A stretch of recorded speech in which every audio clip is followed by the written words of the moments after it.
Buenos días, bienvenidos, bienvenidas a nuestro segundo módulo del programa UPS, programa Ecoexportadores. Les doy la bienvenida el día de hoy y antes de empezar, quiero agradecer a las organizaciones con las cuales estamos trabajando en conjunto para lanzar este programa para todos ustedes. Primero, antes que todo, a la Secretaría de Economía. Gracias por el apoyo en este tema tan importante de la sostenibilidad y las empresas. Al International Chamber of Commerce de México y el International Chamber of Commerce Global, muchas gracias por también ser socios.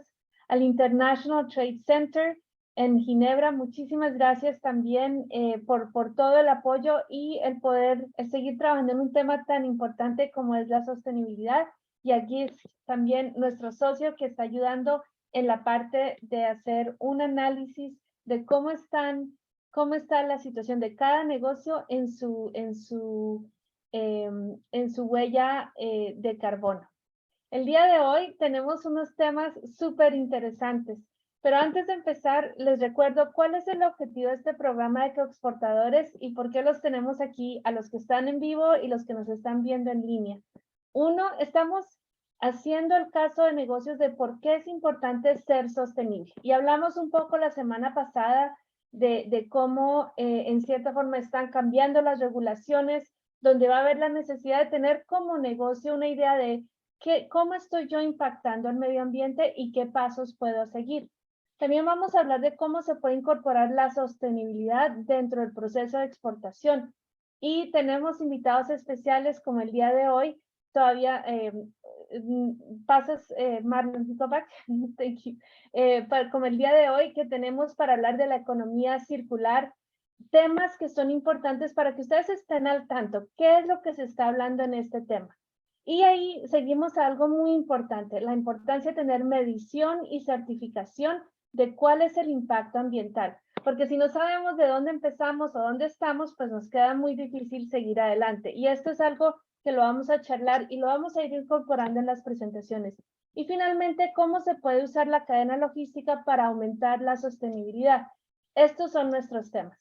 Ahora sí, la siguiente, para el día de hoy, tengo el honor de estar junto con mi colega Rodrigo Aznares, que es gerente de aduanas para UPS SCC en Latinoamérica. Rodrigo nos acompaña desde Argentina. Hola Rodrigo, bienvenido. Buenos ¿Qué días. tal? Buenos días a todos. Gracias por estar con nosotros. Rodrigo y yo vamos a hablar hoy de exportaciones y nuestra invitada especial, la ingeniera Isabel Salazar Herrera, va a hablar después de nosotros de la economía circular. Isabel, te doy la bienvenida desde ahora, aunque sé que Isela te va a presentar más tarde. Gracias por estar con nosotros y por hablar de un tema tan importante. Entonces, el módulo de hoy, el que vamos a empezar con Rodrigo, es hablar acerca de qué es el proceso de exportación y les vamos a dar una perspectiva de cómo se puede ver desde el punto de vista de sostenibilidad. Entonces aquí le pido a Isela, por favor, si puede compartir. Empecemos con la presentación de exportación. Vamos a hablar de estos temas y de ahí seguimos y le pasamos la palabra a Isabel. Pero entonces empecemos un poco por las exportaciones. Hablemos acerca de por qué es relevante hablar de exportaciones, ¿no? Cuando estamos hablando acerca de expandir el negocio, estamos hablando de sostenimiento, pero ¿por qué es importante hablar de exportación? Y si seguimos a la siguiente, aquí algo que nosotros estamos viendo es el comercio electrónico transfronterizo está creciendo a nivel mundial, continúa creciendo. Obviamente todos vivimos durante la pandemia el cambio que se dio en el comercio electrónico, que por este cambio abrió nuevos mercados que antes no se habían pensado que podían existir. Y el cambio de ese comercio electrónico se transformó de acuerdo a las industrias, a lo que se estaba viendo, y también dio la oportunidad de conectar con nuevos clientes. Ahora bien, ¿qué implica esto? Que este crecimiento y como estamos viendo el movimiento de exportación es algo que como empresas tenemos que tener en cuenta. Aquí en México, algo que apoya mucho las exportaciones y para la mayoría de las empresas en México que exportan. El mercado principal es Estados Unidos o Canadá, y el acuerdo, el Tratado de Libre Comercio entre México, Estados Unidos y Canadá da muchas oportunidades. Sigamos a la siguiente. ¿Por qué mencionamos esto? Porque esto quiere decir que el volumen va a seguir creciendo. Ustedes tienen la oportunidad de crecer como mercado, como clientes. Esto también tiene que ver que tienen que ustedes tomar en cuenta cómo está impactando los temas de sostenibilidad, el tema de exportación y del comercio internacional. Y aquí es donde estamos viendo, estos son temas que se están hablando también más con los consumidores o con las otras empresas. Tenemos, como pueden ver aquí ustedes, estas estadísticas donde estamos viendo qué tanto están los consumidores viendo de que las empresas de donde están comprando sus productos son sostenibles. Para ellos es muy importante. O que las empresas puedan utilizar empaque reciclable, o que están conscientes de cuál es la huella de medio ambiente que están teniendo. Y para ustedes, con sus clientes, ya sea que ustedes le estén vendiendo a un consumidor directamente o a otra empresa, es importante que tengan en cuenta que estas estadísticas es una presión que están viviendo todas las empresas. Seguimos la siguiente, por favor. Y en este caso, si tomamos en cuenta las estadísticas o los diferentes retos, tomemos en cuenta también que el exportar ayuda a que las empresas sean más productivos, más rentables, y que les ayude a manejar un poco la parte del riesgo. Si su economía doméstica o si ustedes venden a nivel doméstico no está yendo muy bien, tienen la oportunidad de poder exportar y poder balancear un poco ese riesgo. Esto les ayuda también en los estudios que hemos visto de los exportadores. Aquellas empresas que exportan también tienen la posibilidad de crecer más rápido y tener un poco más de estabilidad económica. Los exportadores tienen un 8.5% menos de probabilidad de quebrar de los que no exportan, porque pueden diferir ese riesgo. Y la creciente demanda global puede abrir otras oportunidades para que ustedes crezcan su producto. Entonces, es una oportunidad y lo podemos hacer de forma sostenible. La siguiente, por favor. Y aquí hay que hablar un poco de qué tipo de exportador son ustedes, ¿no? Hay que pensar si hay un exportador pasivo o un exportador estratégico. Tal vez les pido, voy a hacerles, cuéntenme quién está exportando o no exportando o pensando exportar, si lo pueden poner en el chat para saber una idea de los que nos están escuchando.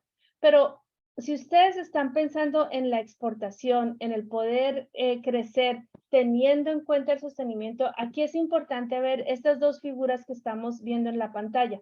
¿Qué es un exportador estratégico? Un exportador estratégico es importante porque tiene un plan de cómo va a implementar esa exportación, es proactivo, y aquí vamos a darles un poco de estrategias de cómo pensar el ser proactivo, dónde voy a vender mi producto, quiénes son mis consumidores, cómo me puede ayudar eso.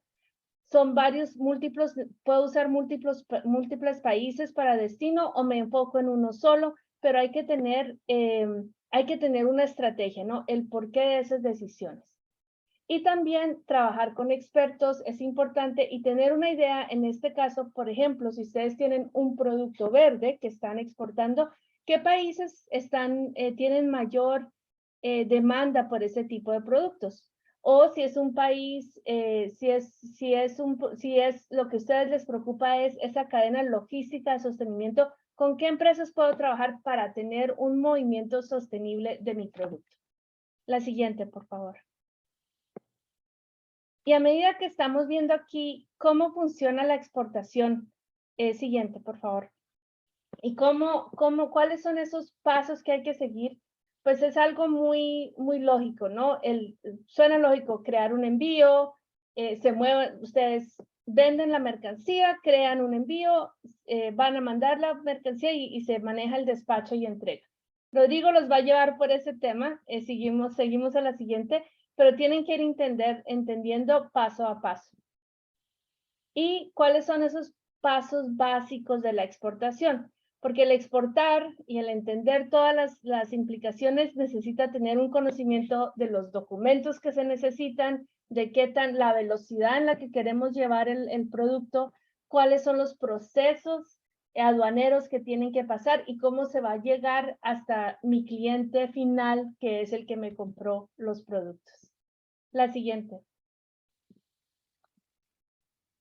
Y finalmente, algo que tenemos que tener en cuenta antes de que le pase la palabra a Rodrigo es cómo está impactando la política relativa al comercio, cómo se está enfocando más a la sostenibilidad.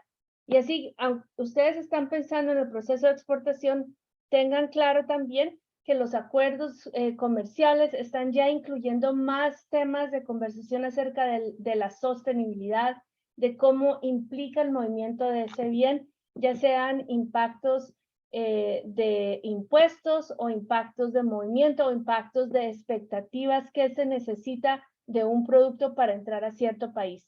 Y creo que ahí es algo que ustedes tienen que tomar en cuenta, que estas disposiciones poco a poco se están impermeando en varias de las reglas y los comercios, los acuerdos comerciales.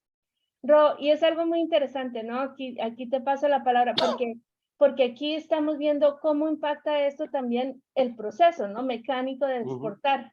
Y te paso la palabra. Bueno, muchas gracias, María Luisa. Bueno, vamos a la siguiente entonces. Vamos a ver entonces cómo es la preparación esencial para una exportación. Lo primero que vamos a ver, voy a enumerar estos pasos y después vamos a hablar de cada uno en particular. Entonces, antes de hacer un envío, o sea, antes de comenzar nuestra exportación, ¿qué necesitamos saber? Debemos conocer cuál es nuestro producto, saber a dónde va nuestro producto, qué formatos se requieren en cuanto a documentación, saber cuándo el paquete tiene que llegar, o sea, en qué tiempo necesitamos que llegue, y saber cómo preparar ese paquete. Vamos a la siguiente. Conocer cuál es nuestro producto.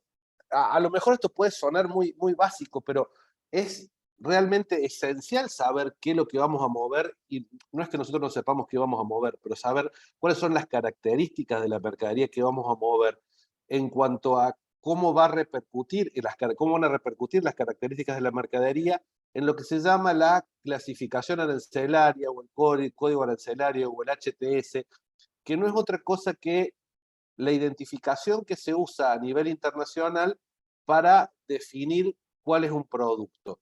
Y en función de esa característica o esa caracterización a través del código arancelario es que se aplican en destino los impuestos, las tasas, los distintos certificados que necesite para ingresar la mercadería.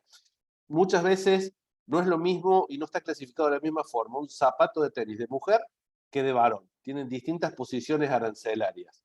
Tienen distintas posiciones arancelarias si es de tela, es de cuero, si la suela es de goma, si es con cordones, si es sin cordones. O sea, todas esas características del producto hacen a que se pueda clasificar. Entonces, ¿a qué voy con esto?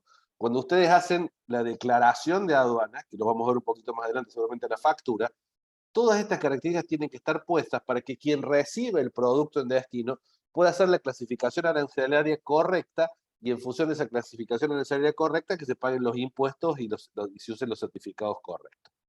Vamos a la que sigue. Saber a dónde van los productos.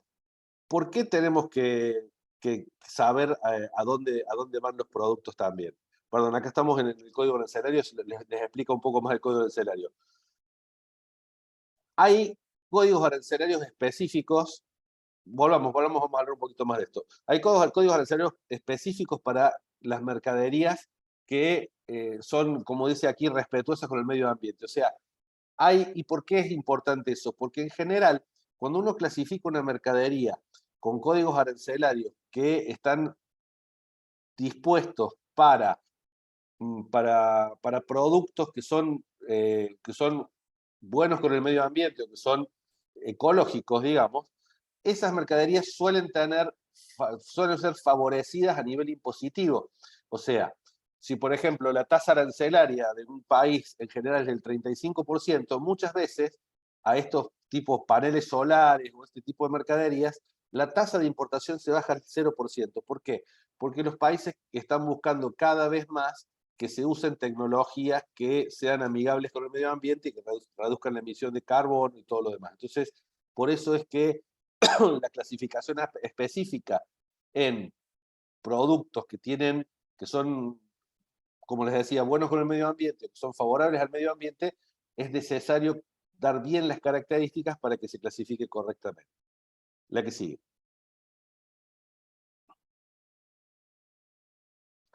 Ahora sí, saber a dónde va nuestro producto. ¿Por qué necesitamos saber dónde va nuestro producto? María Luisa habló hace un rato de acuerdos comerciales. ¿Qué son los acuerdos comerciales? Son acuerdos o tratados entre distintos países que favorecen el intercambio de bienes de esos países. Entonces, en general, esos intercambios de bienes entre los países están acompañados de reducciones de aranceles, o sea, de reducciones de los impuestos que pagan cuando van a entrar de un país a otro.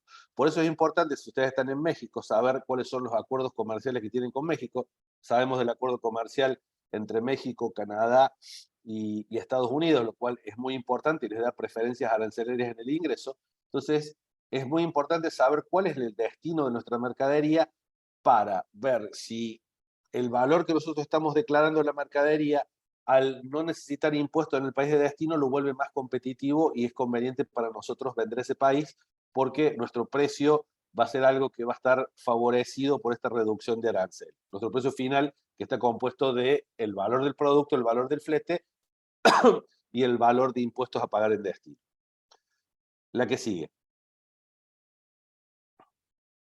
Entonces, les decía antes que cuando hablábamos de conocer a nuestro producto, y ahí donde está la factura comercial. En la factura comercial, ustedes pueden poner el código arancelario de origen, que en los 6 primeros dígitos va a ser igual que el de destino, pero lo importante es que la clasificación del producto o la caracterización del producto sea correcta. O sea, todos esos detallitos que vimos que se necesitaban para describir un zapato en el que se ponía si era de cuero, de tela, suela de goma, todo eso tiene que estar en la descripción de la mercadería, en la factura que ustedes pongan.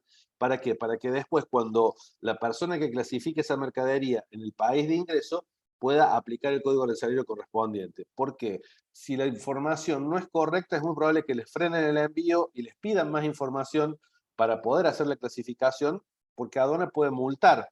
Entonces, si uno clasifica mal la mercadería y el producto no es el que exactamente el que está diciendo la clasificación arancelaria, puede resultar en una denuncia aduanera, en una multa, una penalidad, demoras y todo lo que eso conlleva, ¿cierto? Es muy importante que se indique la cantidad de pares de zapatos en este caso y el valor de cada par de zapatos para que lleve después a un valor total. O sea, las descripciones genéricas en general o sea, caja conteniendo ropa, y lo he visto a eso, no es algo que pueda hacer que pase fácil por una aduana. Van a abrir la caja, van a hacer clasificar la mercadería una por una y puede haber una penalidad y puede haber demoras y todo lo demás. ¿Qué otra documentación en general, aparte de esta factura comercial o factura pro forma, se necesita para adjuntar al envío? Puede ser el certificado de origen, por lo que les decía antes de las preferencias arancelarias. O sea, si uno quiere, enviando desde México, gozar de reducción de impuestos en Estados Unidos o en Canadá, aprovechando ese tratado, tiene que mandar un certificado de que la mercadería realmente es de México. Entonces, esos certificados de origen en general los realizan las cámaras de comercio o en algunos casos consulados en los orígenes en los países de origen. Eh, en otros casos, ¿qué se puede necesitar? Información electrónica de la exportación. Esto no es algo que van a hacer ustedes, pero con toda la información que ustedes le dan a la empresa que va a manejar la exportación, ella tiene que emitir información electrónica para que el país de destino la reciba y pueda hacer lo que se llama el análisis de riesgo. El análisis de riesgo es ver si le va a tocar canal rojo, si le va a tocar canal verde, si lo van a inspeccionar, si no lo van a inspeccionar, y está basado en general en la confiabilidad del remitente, la confiabilidad del destinatario, el tipo de mercadería, el valor, la relación de valor y peso. Todos esos son parámetros que se toman en cuenta para el análisis de riesgo.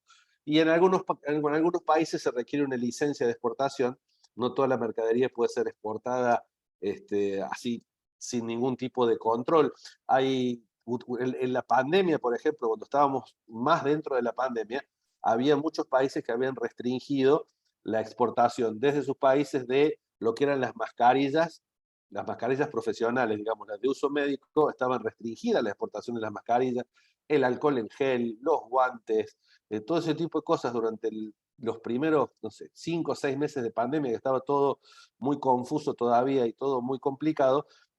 Había que requerir en algunos casos licencias para que dejaran exportar ese tipo de productos. Vamos a la siguiente.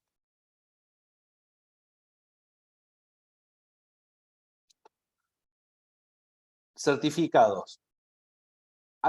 Hablamos recién del certificado de origen, pero también hay otro tipo de certificados que pueden ser requeridos y están muchas veces ahora relacionados a las certificaciones ecológicas que les pueden abrir nuevos mercados o nuevas oportunidades. Por ejemplo, la certificación de la USDA para exportación a Estados Unidos, en este caso estamos explicando, requiere 5 pasos. Adoptar prácticas orgánicas y presentar una solicitud al agente certificador. O sea, necesitan un agente que venga a certificar que ustedes están cumpliendo con esas pautas, que revise toda la operación, que les haga una inspección, tener un examen de esa inspección y que les dé una fecha de certificación. Con ese certificado de la USDA, ustedes pueden después empezar a mover su mercadería a Estados Unidos y Canadá, Unión Europea, Japón, Corea, a distintos países del mundo, porque están avalados por un organismo que está diciendo que su mercadería cumple con los requisitos de certificaciones ecológicas. Entonces, ese tipo de certificados son muy importantes de acuerdo al tipo de mercadería que ustedes quieran mover y el tipo de mercado que quieran ir. O sea, volvemos a lo mismo que hablamos antes. Conozca su producto y conozca a dónde lo quiere enviar. Siguiente.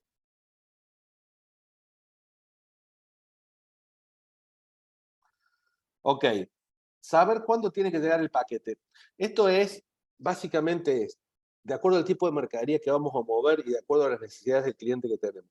El cliente lo quiere mañana, puede esperar una semana, puede esperar 15 días. ¿Cuánto tiempo puede esperar el cliente? ¿Y por qué es importante saber cuánto tiempo puede esperar el cliente o cuánto tiempo necesitamos para mover el paquete? Porque menor tiempo implica más costo. O sea, la ecuación es simple. Yo quiero que el paquete llegue mañana, voy a tener que pagar mucho más que si puedo esperar para que llegue dentro de 5 días. Y ahí es donde tenemos que empezar a equilibrar entre el costo que vamos a pagar de flete o el costo que nuestro cliente para el cual nuestro cliente es aceptable el costo de flete y el tiempo que va a tardar la mercadería. Entonces, ya ahí pasa también por un tema de negociación de ustedes con la empresa que usen para mover la mercadería, en el cual van a empezar a negociar en función del tiempo que quieren, cuál es el valor de flete que van a pagar. Como les decía al principio, me entrega más rápida, costo más alto de flete, ¿sí? La que sigue.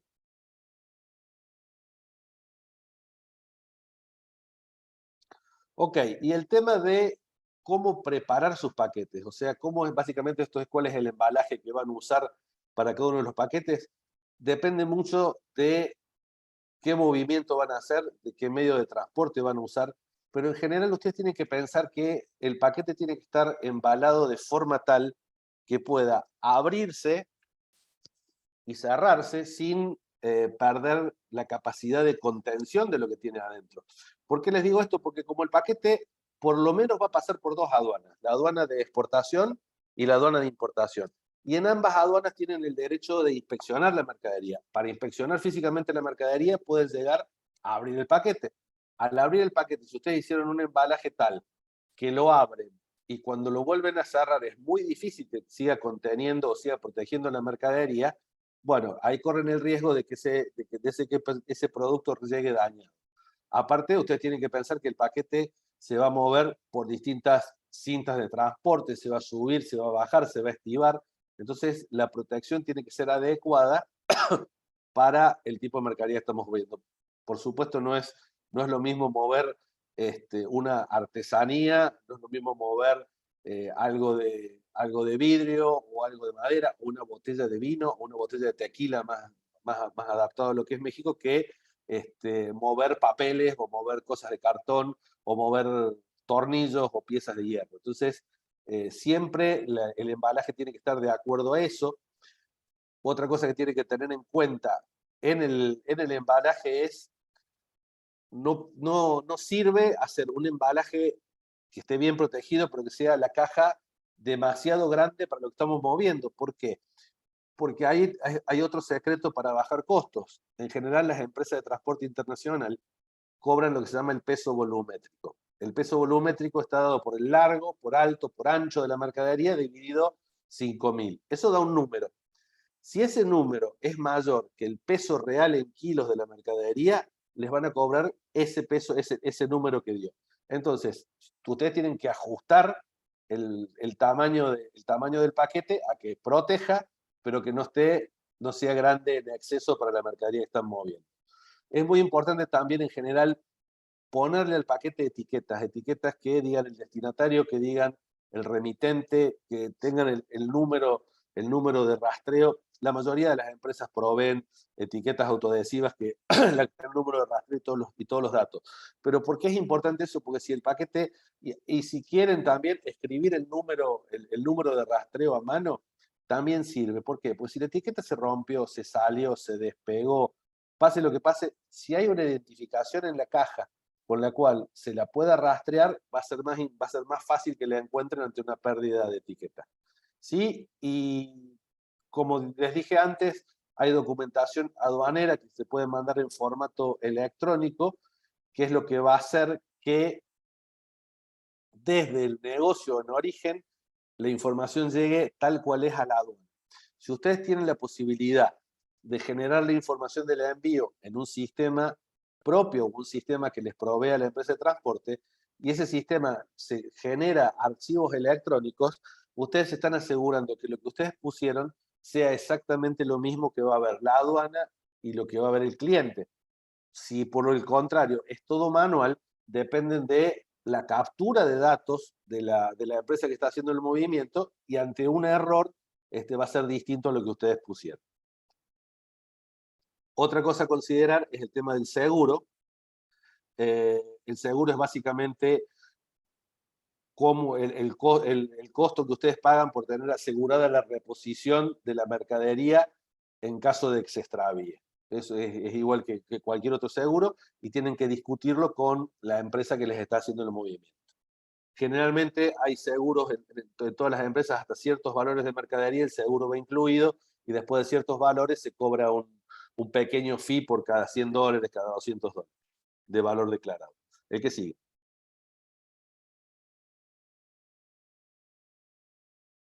Bueno, vamos ahora al comienzo. Ok, ¿qué es el comienzo? Es empezar a verificar en nuestra web, si tenemos una web en la que publicamos nuestros productos, cuál es el tráfico que tenemos para este producto, o en general, si vamos a los movimientos de nuestro país en general y analizamos el país entero, ver cuáles son los mercados con los que nuestro país tiene mucho más relación, o que tiene más relación, que también pueden ser los mercados con los que tiene acuerdos comerciales.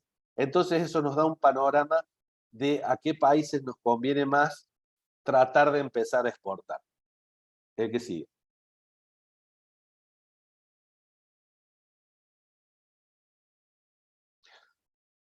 Es cierto que también para empezar a exportar, si uno puede moverse dentro de lo que se llama su zona de confort, ¿a qué vamos con esto? A la familiaridad que uno puede tener con el idioma, con la cultura, con las normas comerciales.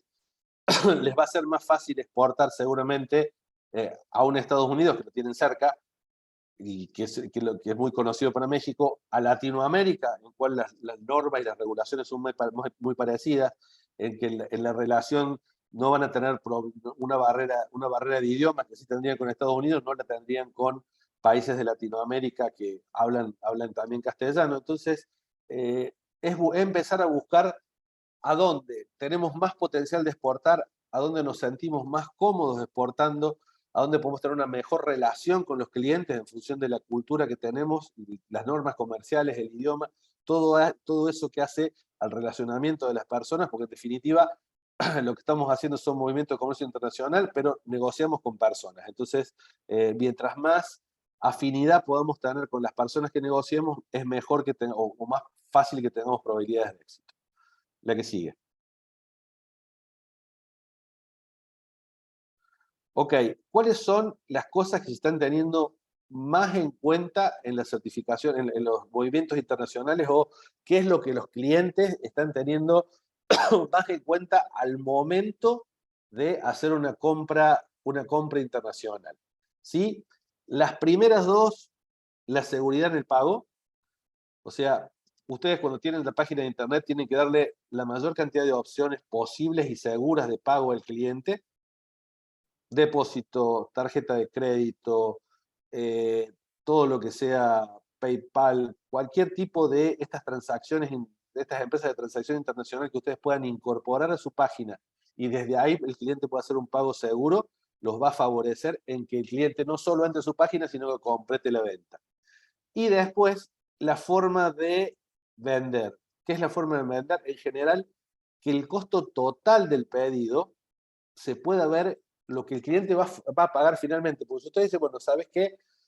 Yo te vendo la mercadería en 100, pero el flete lo tenés que arreglar con el transportista y los impuestos que vas a pagar en destino, cuando te llegue no sé cuántos son, no le están dando la información que el cliente necesita para tomar una decisión.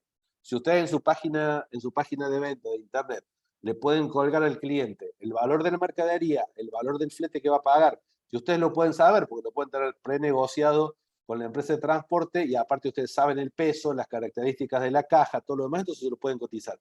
Y aparte, con la misma empresa de transporte pueden pedirles que le haga un cálculo de impuestos de destino. Entonces allá al cliente le tienen que dar todo resuelto. O sea, básicamente hoy cada vez nos ponemos más cómodos.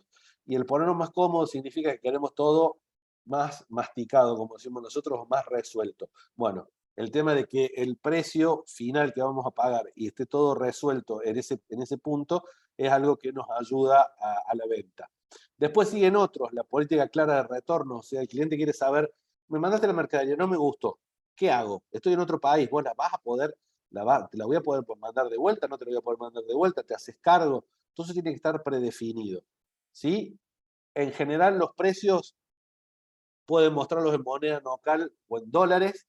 Si los pueden mostrar en moneda local, mejor, porque la persona ya tiene tiene una noción más cabal de lo que está pagando. Acá otra vez vamos al tema de la velocidad de entrega, que empezamos a jugar con el costo total del envío y la velocidad de entrega en función del flete, y ahí le damos distintas opciones al cliente. O sea, todas las empresas de transporte en general tienen una opción rápida, una opción media y una opción lenta, por decirlo de alguna forma. La lenta va a ser la más barata.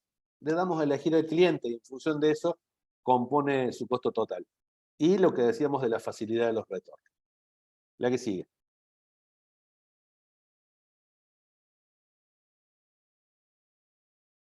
Ok. Hay muchos clientes que están empezando a preguntarle a quien les vende la mercadería cuál es su relación con el medio ambiente. O sea, es lo que se llama la economía verde, y el tema de empezar a exigir a las empresas que uno compra, o exigir o elegir.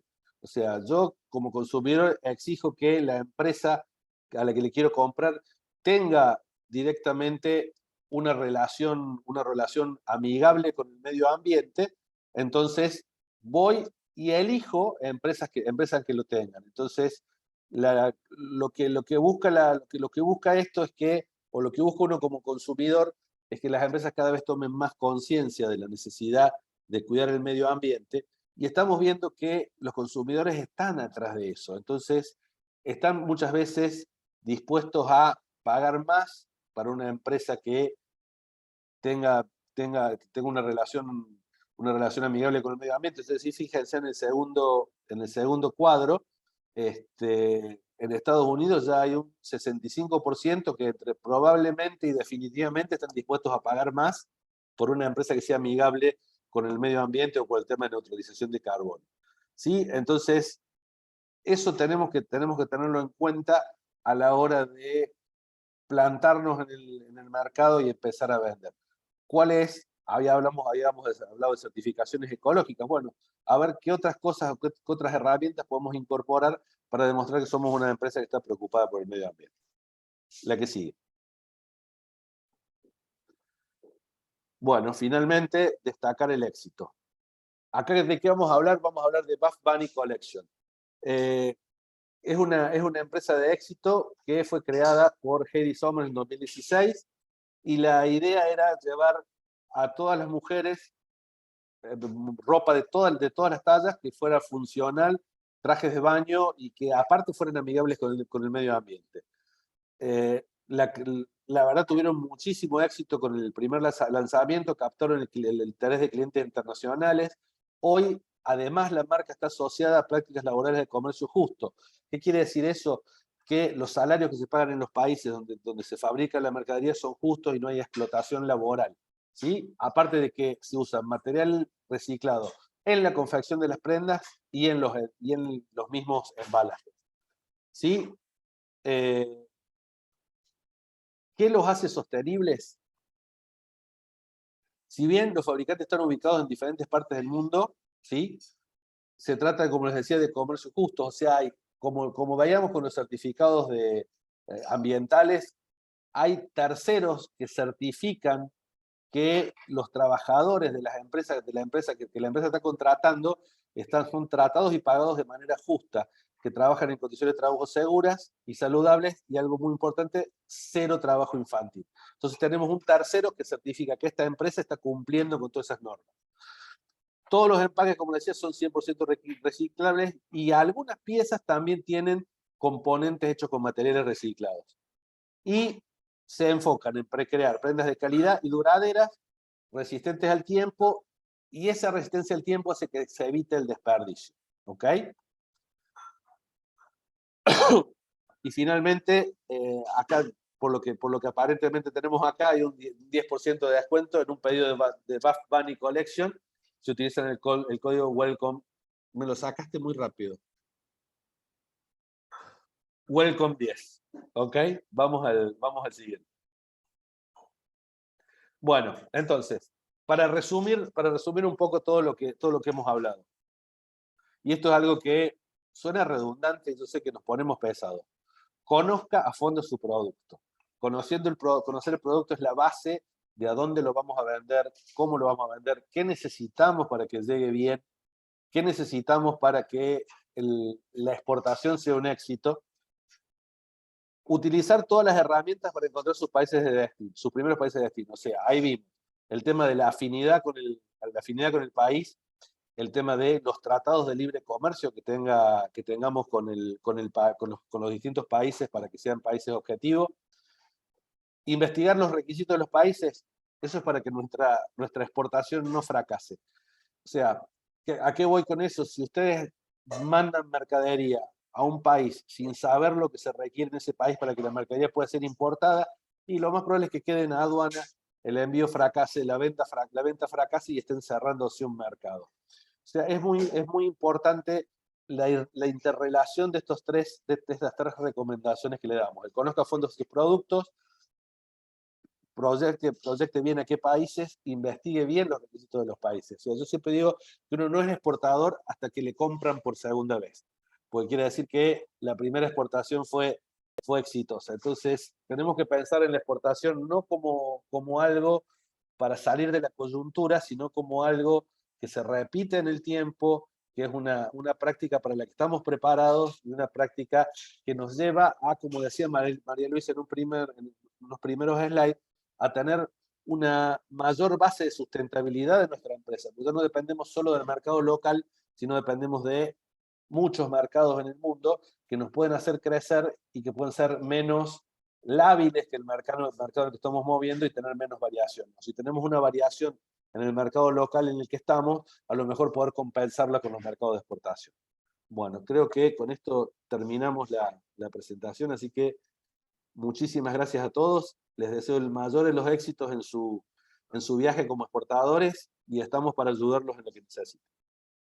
Gracias, Rodrigo. Les recuerdo a la audiencia que pueden hacernos llegar sus preguntas a través del chat o en la casilla de Q&A. A continuación tengo el gusto de presentarles a Isabel Salazar. Ella es ingeniera química administradora por el Instituto Tecnológico y Estudios Superiores Monterrey. Ella ha trabajado por más de 14 años en la gestión estratégica y de negocios en temas de sostenibilidad, energía, cambio climático, economía circular en el sector privado, en la industria automotriz, química, manufacturero y reciclaje, así como en proyectos de consultoría en México, España, Colombia y Chile.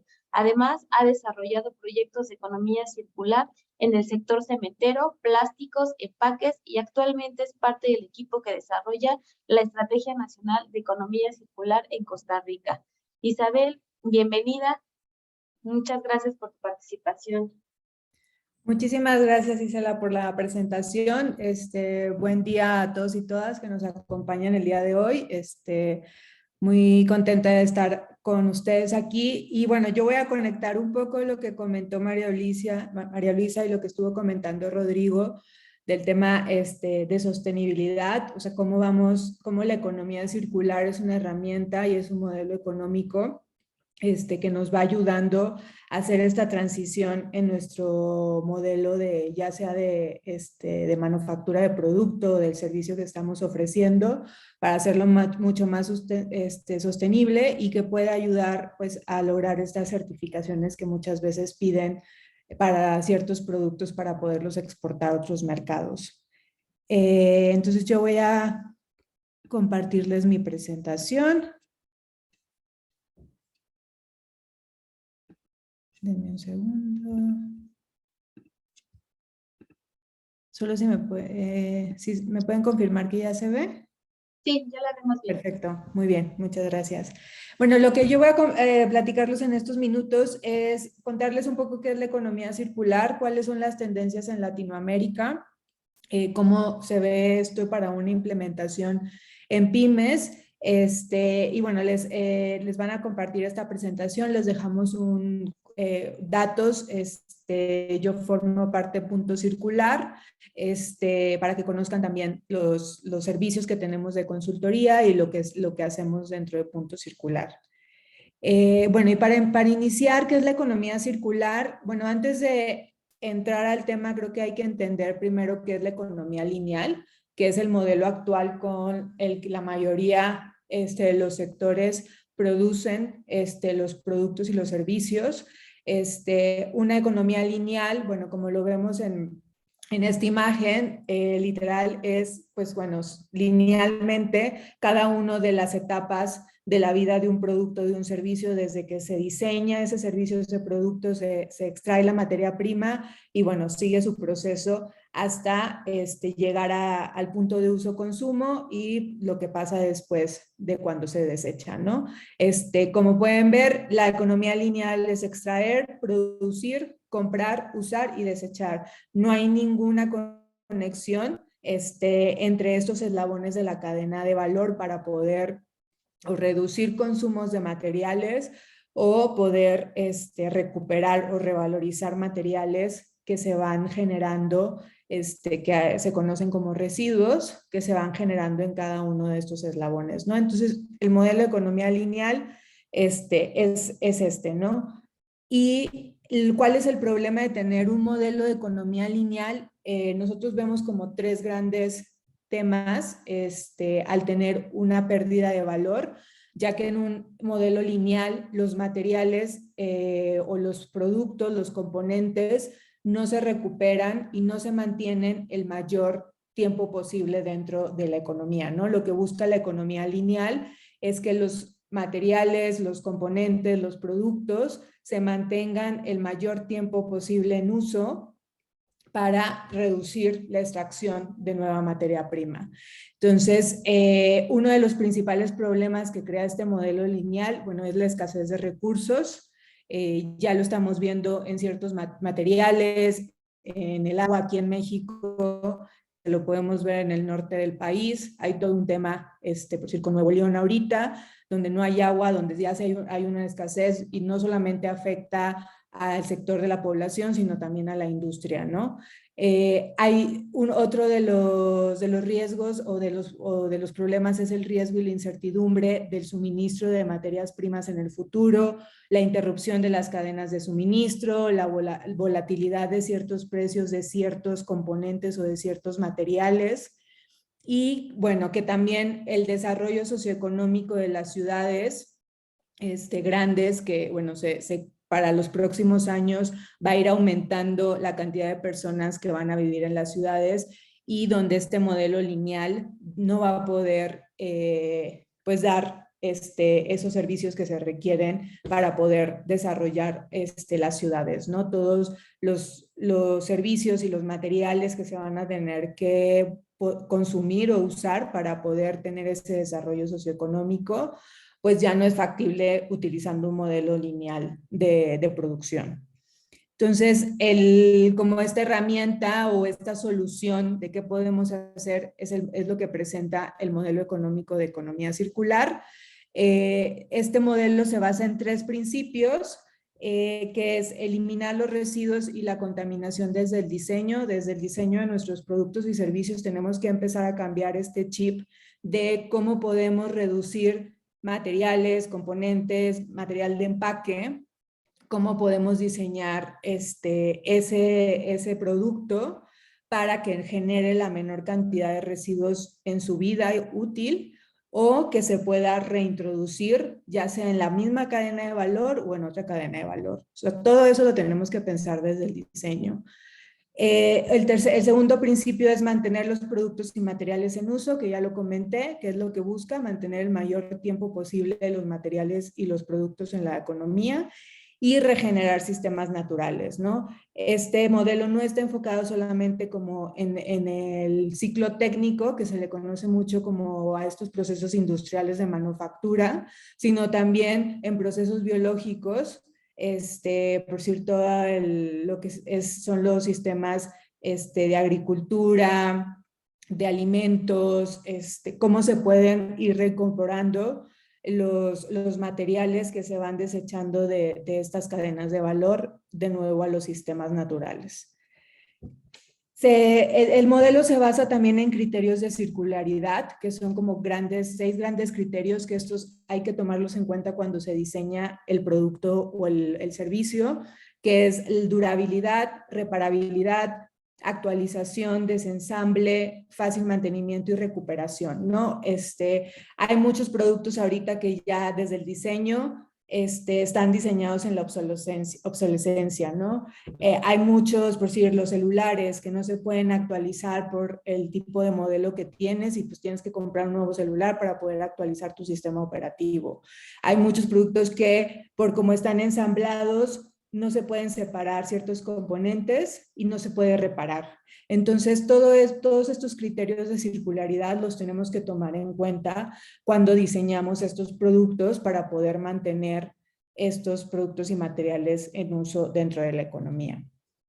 Y para poder hacer esto, tenemos ciertas estrategias circulares. No voy a entrar tanto a detalle, pero son lo que se le llama las 9 Rs. Antes solamente era como rechazar, reusar y reciclar. Era lo que conocíamos en la parte de gestión de residuos y ahora está enfocado, pues tenemos muchas más opciones. Reciclaje ya es una de las últimas. Si lo pueden ver en esta figura, está casi abajo y está más cerca de ser una economía lineal que una economía circular. Obviamente, dependiendo del sector en donde estén, del eslabón de la cadena de valor del cual son parte, es el tipo de estrategia circular que puedes ir implementando dentro de tu modelo de negocio, ¿no? Por decir a UPS, que es de logística, pues a ellos les tocarán ciertas estrategias que van a ser muy distintas a lo que le puede tocar a alguien que es de manufactura, ¿no?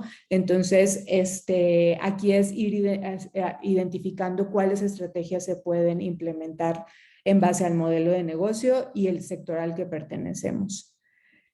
Y para esto existen como 5 grandes modelos de negocio dentro de la economía circular, que son el uso de materiales circulares, tanto dentro de los para poder sustituir materia prima virgen por materia prima secundaria. El segundo modelo de negocio es la recuperación de los recursos, cómo dentro de las distintas eslabones de una cadena de valor se van a poder ir recuperando recursos, ya sea hacia la misma cadena de valor o hacia otras industrias, que es lo que conocemos como simbiosis industrial, que para algo que para mí es un residuo y que no tiene valor, para otra industria tiene un valor y es una materia prima, ¿no? El tercero es la extensión de la vida del producto, como dependiendo si el tipo de producto que yo vendo, cómo lo diseño para que se pueda reparar, para que pueda, pues si antes estaba diseñado para que durara 2 años, ahora extender la vida útil a través de remanufactura, de reparación, de distintas estrategias de circularidad que podemos implementar en este modelo de negocio. El cuarto son las plataformas colaborativas, que es una forma de pasar al consumo de productos y pasar a consumo de servicios, ¿no? Y lo podemos ver, por decir, en las plataformas como lo que es Uber, de movilidad, creo que es uno de los sectores que ha implementado muy bien estos modelos de negocio. Y bueno, que va muy conectado con el quinto, que es servicios como productos, ¿no? Cómo puedo, por decir, rentar ciertos equipos, en lugar de comprarlo, pues lo rento, ¿no? Por decir, esto también lo vemos en los automóviles. Ya hay empresas que en lugar de tú ir a comprar tu coche, hay un como de leasing, ¿no? Hay un modelo de leasing donde pues yo no lo tengo que comprar, yo no soy el dueño, yo lo rento o lo arrendo por un cierto tiempo, pero pues no tengo que hacer o sea, al final yo no soy el dueño, porque yo lo que necesito de un coche es que me mueva de un punto A a un punto B, realmente no necesito ser dueño del automóvil, ¿no? Y todos estos modelos pues tienen una base de apoyo de lo que son las tecnologías, ¿no? Esto lo vamos a ir viendo como todo el tema de industria 4.0 y de tecnología son un habilitador para poder ir implementando estos modelos de negocio en las empresas. ¿Cómo se ve una cadena de valor circular? Ya después de cómo vamos viendo dónde podemos aplicar los distintos modelos de negocio que ahorita comentaba y también las distintas estrategias de circularidad. Como decía, ¿no? Dependiendo de en dónde estés, en qué eslabón de la cadena de valor seas parte y de qué tipo de sector eres, es el tipo de estrategia que vas a utilizar y el modelo de negocio que puedes aplicar, ¿no? Esto es algo que, eso es una manera muy gráfica, muy sencilla de cómo vamos viendo de cómo una cadena de valor lineal la podemos ir convirtiendo a una cadena de valor circular, y que esto tiene mucho impacto en ahorita creo que estamos muy enfocados, o se enfoca mucho el tema de reducción de emisiones de carbono o la huella de carbono en el consumo de energía, que obviamente forma parte y es muy importante, pero hay casi un 45-46% de las emisiones de gases de efecto invernadero que se generan por el consumo de materiales. Entonces, aquí es donde el modelo de economía circular se vuelve muy relevante para poder contribuir también a esas metas que hay de cambio climático, que para ustedes se traduce, y como lo comentaba Rodrigo, en ciertas certificaciones donde ya te miden tu huella de carbono, donde ya te piden que tengas planes de reducción, que a lo mejor el primero es reducir energía, pero luego cuando ya trabajaste en eso tienes que empezar a voltear a ver en el tema de materiales, donde también tienes oportunidades de reducción, ¿no? Y ahí es donde el modelo de economía circular, por otras cuestiones también, pues se vuelve muy relevante. Los beneficios de esta transición, pues nosotros identificamos 3 grandes beneficios de cambiar de un modelo lineal a uno circular, que es el crecimiento empresarial por la reducción de costos operativos, ya que optimizas recursos, reincorporas materiales, que la materia prima secundaria suele ser tiene un costo más bajo que una materia virgen. una materia prima virgen, y también porque puedes, al ir integrando estas estrategias, puedes tener acceso a nuevos modelos de negocio, puedes implementar nuevos modelos de negocio que te dé acceso a nuevos mercados a los que tú actualmente tal vez no puedes acceder porque no tienes implementado estas estrategias, ¿no? Te ayuda a mejorar la competitividad, ya que te fortalece las relaciones con clientes y con tus distintos grupos de interés. Te puedes diferenciar de tu competencia porque tu proceso o tu producto se vuelve mucho más sustentable. Puedes reducir tu huella ambiental, como lo comentábamos, este tema de la huella de carbono, y también puedes acceder a nuevos clientes que tengan requisitos de compra sostenibles o circulares. Y por último, la gestión de riesgos, ¿no? Veíamos estos riesgos de la economía lineal, que es la escasez de recursos, la volatilidad de precios, y al conectar con otras cadenas de valor o con otros sectores, lo que llamamos simbiosis industrial, aquí también puede ser una manera de mitigar un poco este riesgo, ¿no? Y también mitigar riesgos de pérdida de mercado por nuevas regulaciones. Si quieres exportar a Estados Unidos, a Europa, pues ya estas regulaciones ambientales se vuelven más fuertes y ya se las están pidiendo a sus proveedores. Tendencias de Latinoamérica, bueno, rápidamente, hay 8 países de la región donde ya se están desarrollando estrategias de economía circular, hojas de ruta de economía circular. México está también en ese camino. Entonces, no es algo de un solo sector, de un nicho. Esto es algo que ya se está viendo a nivel Latinoamérica, a nivel Américas y pues a nivel global, ¿no? En México se está desarrollando una regulación nacional para generar una ley general de economía circular, que ahorita está de forma de una iniciativa. Hay regulación estatal, ya cada vez más los estados están prohibiendo o están sacando regulación, impuestos sobre ciertos materiales, impuestos sobre emisiones de gases de efecto invernadero.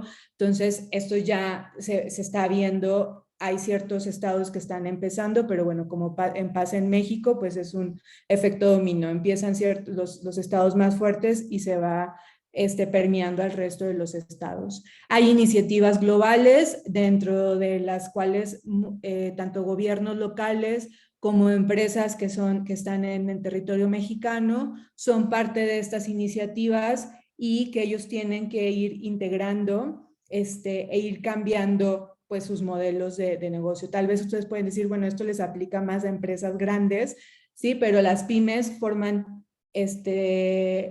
parte de la cadena de valor de las empresas grandes y todo lo que las empresas grandes implementan hacia el interior en algún momento se permea en sus cadenas de valor con este tema de compras sostenibles, ¿no? Entonces, por eso se vuelve muy relevante este tema. Y bueno, por último, ¿cómo vemos el tema de implementación en las pymes del modelo, ¿no? Tenemos 6 grandes pasos que obviamente si quieren más información nos pueden contactar, porque el tiempo ahorita es muy corto para explicarlas todas a detalle, pero nosotros identificamos 6 grandes pasos de cómo se puede hacer esta transformación circular. Primero hay que entender cuál es nuestro estado actual, en dónde estamos, dónde están nuestras áreas de oportunidad, dónde puedo empezar a implementar esas estrategias de economía circular, estas 9 Rs que les comentaba, y definir indicadores, ¿no? Tengo que medir cómo estoy ahorita para poder ir midiendo cómo voy mejorando. Lo que no se mide no se puede mejorar. Entonces, eso es muy importante. Ya que identifico esas oportunidades, genero un plan de acción de cómo voy a ir implementando mis actividades y generar un proyecto piloto o un prototipo, sobre todo cuando se trabaja con productos.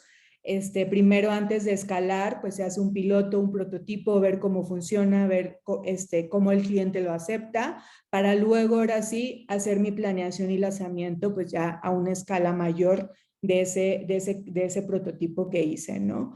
Y al final esto es una mejora continua, es un ciclo que se está repitiendo y es importante la parte de monitoreo y reporte, ¿no? Porque eso es lo que los datos y la información es lo que nos permite ir mejorando cada vez en la implementación o en esta transición hacia un modelo de economía circular. Y bueno, por mi parte sería todo. Muchas gracias.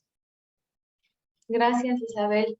Les invito a la audiencia, en caso de que tengan alguna pregunta o algún comentario, lo pueden hacer a través de la casilla de Q&A o a través del chat.